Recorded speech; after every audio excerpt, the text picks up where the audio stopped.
आज की इस वीडियो का टॉपिक है IAS 10। IAS रिप्रेजेंट करता है इंटरनेशनल अकाउंटिंग स्टैंडर्ड्स को और ये इंटरनेशनल अकाउंटिंग स्टैंडर्ड 10 है।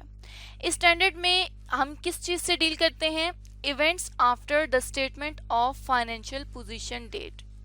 उन इवेंट से रिलेटेड यहाँ पर ट्रीटमेंट्स होते हैं जो कि फाइनेंशियल पोजीशन डेट, जिस डेट पर स्टेटमेंट ऑफ फाइनेंशियल पोजीशन बनती है, उसके बाद अगर कोई इवेंट आता है तो उसके लिए किस तरह से अकाउंटिंग ट्रीटमेंट होगा, उसे हम IAS 10 में डील करते हैं। तो यहाँ पे क्या होता है कि कंपनीज बेसिकली ये देखती हैं कि अगर कोई ट्रांजैक्शन या एक्टिविटी इस तरह की है जो कि स्टेटमेंट ऑफ फाइनेंशियल पोजीशन बनने के बाद आई है, तो उसका फिर फाइनेंशियल स्टेटमेंट पर क्या इम्पैक्ट होगा, इस चीज को हम देखते हैं IAS 10 में। अब यहाँ पर जो मेन बात आती है वो आती है इवेंट की। ये इवेंट हमने बात की, या तो कोई ट्रांजैक्शन होगा या फिर कोई एक्टिविटी होगी। तो यहाँ पे जो इवेंट है बेसिकली या तो वो फेवरेबल इवेंट होगा या वो अनफेवरेबल इवेंट होगा। फेवरेबल इवेंट कौन सा इवेंट होगा? जिसमें कंपनी को कोई ना कोई बेनिफिट होगा। अनफेवरेबल इवेंट कौन सा होगा? जिसमें कंपनी को कोई बेनिफिट नहीं होगा। अब पहली तो बात क्लियर हो गई इवेंट्स के बारे में। दूसरी बात आ जाती है डेट के बारे में। अब यहाँ पर ये कहा जाता है कि फाइनेंशियल पोजीशन स्टेटमेंट की जो डेट है उसके बाद इवेंट आएगा। तो IAS 10 में बेसिकली दो डेट्स जो हैं वो डिफाइन की गई हैं। एक है डेट ऑफ फाइनेंशियल पोजीशन, जिस डेट पर स्टेटमेंट ऑफ फाइनेंशियल पोजीशन बनती है, और ये डेट कौन सी होती है? ये डेट ईयर एंड की होती है। जैसे कि normally 31 December per year and हो रहा है, तो वो डेट। अब ऑथराइजेशन डेट कौन सी होती है? जिस डेट पर जो डायरेक्टर्स हैं वो स्टेटमेंट को ऑथराइज करते हैं कि अब ये स्टेटमेंट पब्लिश हो जानी चाहिए, उस डेट को कहा जाता है कि वो डेट है ऑथराइजेशन की। तो अब इन दोनों डेट्स के दरमियान जो भी कोई इवेंट होगा, बेशक वो फेवरेबल है या अनफेवरेबल है, IAS 10 कहता है कि उसको हमने एडजस्ट करना है। अब एडजस्ट किस तरह से करना है, इसको हम एक एग्जाम्पल के थ्रू समझ लेते हैं। Let's suppose Saleha limited company है और 31 दिसंबर 2019 पर इसका ईयर एंड हुआ है और इस डेट पर कंपनी ने स्टेटमेंट ऑफ फाइनेंशियल पोजीशन बना ली है। अब 25 फेब 2020 पर इसकी स्टेटमेंट ने ऑथराइज होना है, जो कि मीटिंग होगी बोर्ड ऑफ डायरेक्टर्स की। उसके बाद ये जो डेट है 25 फरवरी, इस पर ये कह दिया जाएगा कि कंपनी अपनी स्टेटमेंट को पब्लिश कर ले। अब इन दो डेट्स के दरमियान लेट्स सपोज एक इवेंट ऐसा आ गया है जिसमें कंपनी ने 5 मिलियन रुपीस जो हैं वो रिसीवेबल से रिसीव कर लिए हैं। मतलब उसके रिसीवेबल्स जो हैं वो 5 मिलियन से बैलेंस शीट में या स्टेटमेंट ऑफ फाइनेंशियल पोजीशन में कम होने हैं। तो अब IAS 10 कहता है कि लेट्स सपोज अगर ये इवेंट हमने कह दिया कि ये 31 दिसंबर के बाद ये 5 जनवरी को इवेंट जो है वो हैपन हुआ है। अब ये इवेंट अगर 5 जनवरी को हुआ है तो 5 जनवरी की जो तारीख है वो 31 दिसंबर के बाद की है और 25 फरवरी से पहले की है।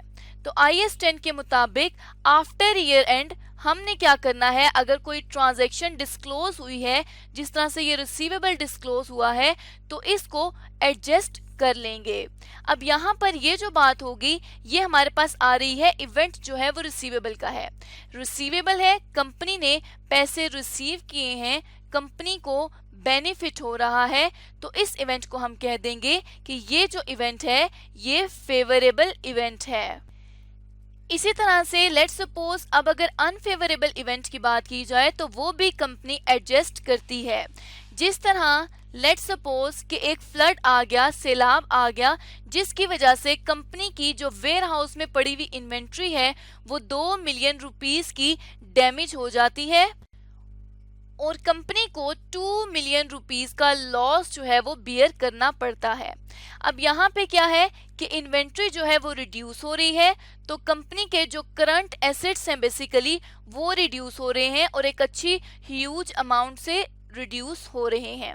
तो अब ये जो अनफेवरेबल इवेंट है ये हमने कह दिया कि लेट्स सपोज ये इवेंट 10 जनवरी को आया है, तो ये इवेंट भी कंपनी की स्टेटमेंट की डेट के बाद है और पब्लिशिंग की या ऑथराइजेशन की डेट से पहले है।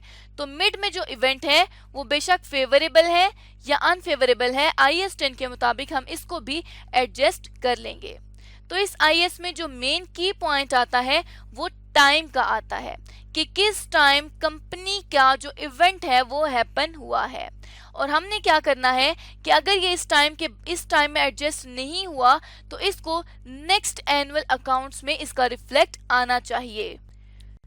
हमने इस टाइम पीरियड के दौरान जो कि IAS ने डिफाइन किया है, अगर उसके दौरान कोई एंट्री आ जाती है, कोई इवेंट आ जाता है, तो उसको हमने एडजस्ट करना है और उसका इम्पैक्ट नेक्स्ट एनुअल अकाउंट्स तक भी लेकर जाना होगा। जिस तरह यहाँ पर है 2 मिलियन इन्वेंट्री 10 जनवरी 2020 पर ये इवेंट अगर हैपन हुआ है, तो अब इसका इम्पैक्ट जो है वो 2020 की जब स्टेटमेंट्स बनेंगी तब भी इसका इम्पैक्ट शो करना है कि 2 मिलियन इन्वेंट्री जो है वो 2019 में से भी रिमूव करनी है और 2020 में भी इसको इनकॉर्पोरेट नहीं करना, क्योंकि ये अब डैमेज हो चुका है, ये लॉस इनकर हो चुका है। इसी तरह से अब यहाँ पे जिस तरह हमने बात की थी फेवरेबल इवेंट की, तो ये रिसीवेबल कंपनी पैसा रिसीव कर लेगी। एक तरफ कंपनी के रिसीवेबल कम होंगे, दूसरी तरफ कंपनी का जो कैश है वो बढ़ जाएगा। तो कंपनी का जो कैश बढ़ा हुआ होगा और जो एसेट करंट एसेट रिड्यूस हुआ हुआ होगा, उस एसेट को कंपनी ने 2019 में एडजस्ट भी करना है, क्योंकि ये इवेंट जो है वो 2019 से रिलेट करता है, लेकिन ये हुआ कब है, ये 2020 5 जनवरी को हुआ है, जिस तरह हमने यहाँ पर लिखा था। तो अब ये 2019 के रिसीवेबल्स भी कम होंगे और 2020 में भी इसका रिफ्लेक्ट जाएगा। तो जब इवेंट हैपन होगा तो उससे अगले सालों में भी इसका जो इम्पैक्ट है वो IAS 10 के मुताबिक जाएगा। अब यहाँ तक तो हमने इवेंट्स की दो नेचर देखी हैं कि या तो इवेंट जो होगा वो फेवरेबल होगा या अनफेवरेबल होगा। अब हम देखते हैं टाइप्स ऑफ इवेंट्स कि इवेंट्स की कौन कौन सी टाइप्स हैं IAS 10 के मुताबिक। अब ये जो टाइप्स हैं ये IAS 10 ने खुद डिफाइन की हैं कि दो तरह के टाइप्स ऑफ इवेंट्स हैं। पहला जो है वो है एडजस्टिंग इवेंट, दूसरा है नॉन एडजस्टिंग इवेंट।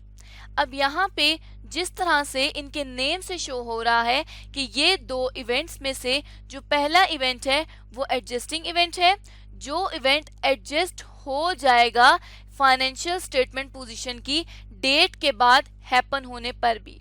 मतलब जैसे हमने बात की थी कि 31 दिसंबर 2019 जो है उससे 2019 से लेकर ऑथराइजेशन डेट 25 फरवरी 2020 की है। तो इसके दरमियान में जो इवेंट है वो या तो फेवरेबल होगा या अनफेवरेबल होगा, लेकिन IAS 10 के मुताबिक वो फेवरेबल या अनफेवरेबल इवेंट एडजस्टेबल भी हो सकता है और नॉन एडजस्टेबल भी हो सकता है। जो तो इवेंट कंपनी इस साल की स्टेटमेंट्स में एडजस्ट कर सकती है उस इवेंट को हम कहेंगे कि ये एडजस्टेबल है। जो इवेंट बेशक वो फेवरेबल है या बेशक वो अनफेवरेबल है, इन डेट्स के दरमियान में अगर हैपन हुआ है फिर भी उसको एडजस्ट नहीं किया जा सकता, तो उसे हम कहेंगे कि ये नॉन एडजस्टिंग इवेंट है। अब हम अगली वीडियो में जानेंगे कि एडजस्टिंग इवेंट्स क्या होते हैं और उनको किस तरह से डील किया जाता है, और नॉन एडजस्टिंग इवेंट्स क्या होते हैं और कंपनी उनको किस तरह से डील करती है। तो इस तरह से आज की इस वीडियो में हमने जाना कि IAS 10 के मुताबिक कंपनी ऐसे इवेंट्स जो कि स्टेटमेंट ऑफ फाइनेंशियल पोजीशन के बाद हैपन हुए हैं उनको किस तरह से डील करती है, और हमने दो टाइप्स के इवेंट देखे, एडजस्टेबल और नॉन एडजस्टेबल, जिनको हम आने वाली वीडियो में डिटेल में डिस्कस करेंगे।